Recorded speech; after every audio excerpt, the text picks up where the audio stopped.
2025 లేదా 26లో డిగ్రీ లేదా బీటెక్ చదివారా? సాఫ్ట్వేర్ జాబ్ కోసం ఎదురు చూస్తున్నారా? అయితే కోడ్ జ్ఞాన్ 100 డేస్ కోర్సులో చేరండి, జాబ్ సాధించండి. జావాలో ఏ కాన్సెప్ట్స్లో స్ట్రాంగ్గా ఉంటే ఇంటర్వ్యూ క్రాక్ చేసే అవకాశం ఉంటుందని? సో జావా అనగానే బేసిక్గా కోర్ జావా, అడ్వాన్స్డ్ జావా అని చెప్పి ట్రీట్ చేస్తారండి. సో కోర్ జావా అంటేనేమో ఆబ్జెక్ట్ ఓరియంటెడ్ ప్రోగ్రామింగ్ ప్రిన్సిపల్స్ మీద ఎక్కువగా కాన్సన్ట్రేట్ చేయాలి. అంటే ఊప్స్ కాన్సెప్ట్స్ అంటాం అనమాట. ఎన్కాప్సులేషన్, అబ్స్ట్రాక్షన్, ఇన్హెరిటెన్స్, పాలిమార్ఫిజం ఇవన్నీ వస్తాయి.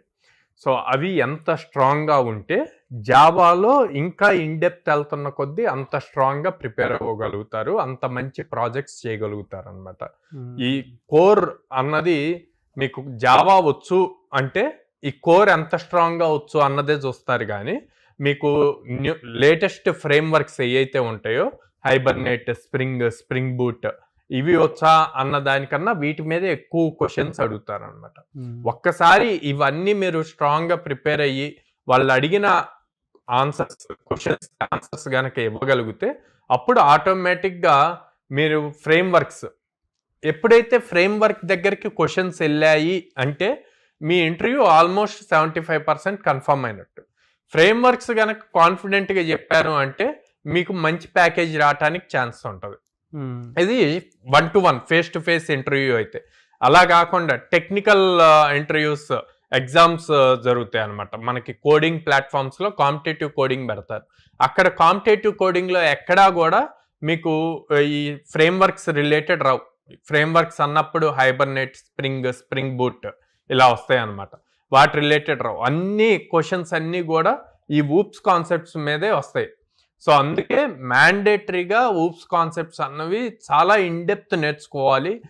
మనకి హ్యాకర్ ర్యాంక్, హ్యాకర్ ఎత్, కోడ్ చెఫ్ లాంటి కోడింగ్ ప్లాట్ఫామ్స్లో ఎన్ని ఎక్కువ క్వశ్చన్స్ సాల్వ్ చేస్తే మీకు అంత బెటర్ నాలెడ్జ్ వస్తుంది అనమాట. ఎందుకు మనకి కాన్సెప్ట్ అన్నది మొత్తం ఒకటేనండి.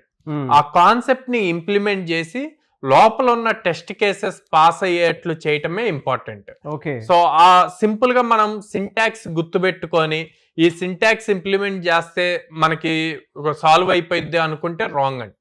ఆ సింటాక్స్ రైట్ వేలో ఇంప్లిమెంట్ చేసి అన్ని టెస్ట్ కేసెస్ అంటే నేను ఈ ఆన్సర్ రాశాను అంటే దీనికి ముందున్న ఆన్సర్ కూడా డిస్టర్బ్ అవ్వకుండా అన్ని పాస్ అయ్యేట్లు ఎప్పుడైతే చేయగలుగుతామో ఆ రోజు మీకు స్ట్రాంగ్గా కాన్సెప్ట్స్ నేర్చుకున్నట్టు ఫీల్ అవ్వచ్చు అండి. సెకండ్ థింగ్, చాలా మంది జావాలో సర్టిఫికేషన్స్ చేస్తారనమాట. సో నేను ఎప్పుడు ఏం సజెస్ట్ చేస్తా అంటే మీకు ఆన్లైన్లో బోల్డ్ అన్ని సర్టిఫికేషన్స్ ఉంటాయి. లింక్డ్ఇన్ సర్టిఫికేషన్స్ ఉంటాయి, లేకపోతే యుడెమీలో సర్టిఫికేషన్స్ ఉంటాయి, ఇట్లా చాలా ఉంటాయి. వీటన్నిటికన్నా కూడా డైరెక్ట్గా జావా కంపెనీ వాళ్ళది అంటే జావా వచ్చేసి ఒరాకిల్ వాళ్ళది అనమాట. సో ఓసీజేపీ సర్టిఫికేషన్ ఉంటుంది. ఓకే, ఈ ఓసీజేపీ సర్టిఫికేషన్స్ చేశారు అంటే మీ వాల్యూ చాలా నెక్స్ట్ లెవెల్ ఉంటుంది. మీరు అవి పాస్ అయ్యి రెజ్యూమ్లో ఆ బ్యాడ్జ్ కనుక మెన్షన్ చేశారు అంటే మీ వాల్యూ కంప్లీట్గా చేంజ్ అయిపోయింది అనమాట. ఓకే, సో అందుకే రెగ్యులర్ సర్టిఫికేషన్స్ బదులు ఈ కంపెనీ స్పెసిఫైడ్ ఓసీజేపీ సర్టిఫికేషన్స్ కనుక చేస్తే జావా డెవలపర్కి ఒక ఇంటర్వ్యూకి జావా డెవలపర్ పొజిషన్కి 1000 మెంబర్స్ వచ్చినా సరే మీ రెజ్యూమ్లో ఓసీజేపీ సర్టిఫైడ్ అని చెప్పి ఆ బ్యాడ్జ్ ఉంది అంటే ఫస్ట్ ప్రియారిటీ మీకే ఇస్తారు. అండ్ గుర్తుపెట్టుకోండి, మళ్ళీ ఓసీజేపీ సర్టిఫికేషన్స్ ఇవి బయట వేరే వాళ్ళతో రాయించటం కాదు. మీరు మీ ఓన్గా రాసి పాస్ అయ్యారు అంటే గనక ఇంటర్వ్యూలో మీరు ఓన్గా చాలా కాన్ఫిడెంట్గా ఆన్సర్ చేయగలుగుతారు. అప్పుడు ఆటోమేటిక్గా మీ ప్యాకేజ్, శాలరీ ప్యాకేజ్ కూడా ది బెస్ట్ వస్తుంది. అట్లా కాకుండా సర్టిఫికేషన్ ఉండాలి కదా అని చెప్పి మాల్ ప్రాక్టీస్ టైప్లో వేరే వాళ్ళతో రాయించి ఎగ్జామ్ పాస్ అయిపోయాం అని చెప్పి మీ రెజ్యూమ్లో ఓసీజేపీ సర్టిఫైడ్ అని చెప్పి పెట్టారు అంటే అప్పుడు ఏమవుతుంది, వాళ్ళు మీరు నిజంగానే ఓసీజేపీ సర్టిఫైడ్ అని చెప్పి ఇన్డెప్త్ క్వశ్చన్స్ అడుగుతారు.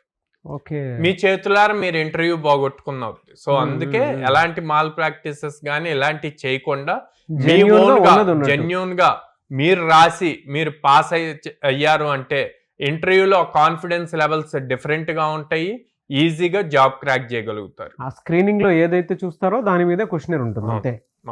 అంటే చాలా మంది చేసేటువంటి బిగ్గర్ మిస్టేక్ ని చాలా క్లియర్ గా సింపుల్ గా చెప్పారండి. Thank you. సో చాలామంది ఏంటంటే పేరెంట్స్ పిల్లలు మీ దగ్గర పంపిద్దాం అనుకున్నటువంటి వాళ్ళు వీడియో చూసిన తర్వాత చాలామంది ఉన్నారు. ఎక్కడెక్కడ బ్రాంచెస్ ఉన్నాయి, మీరు ఎలాంటి అవకాశాలు కల్పిస్తారు, ఫినాన్షియల్లీ వీకర్ సెక్షన్ ఉంటారు, వాళ్ళకి ఎలాంటి అవకాశం ఉంటుంది, అండ్ ఆడపిల్లలకి సేఫ్టీ సెక్యూరిటీ కూడా చూసుకుంటూ ఉంటారు, హాస్టల్ ఫెసిలిటీ ఏమైనా ఉందా?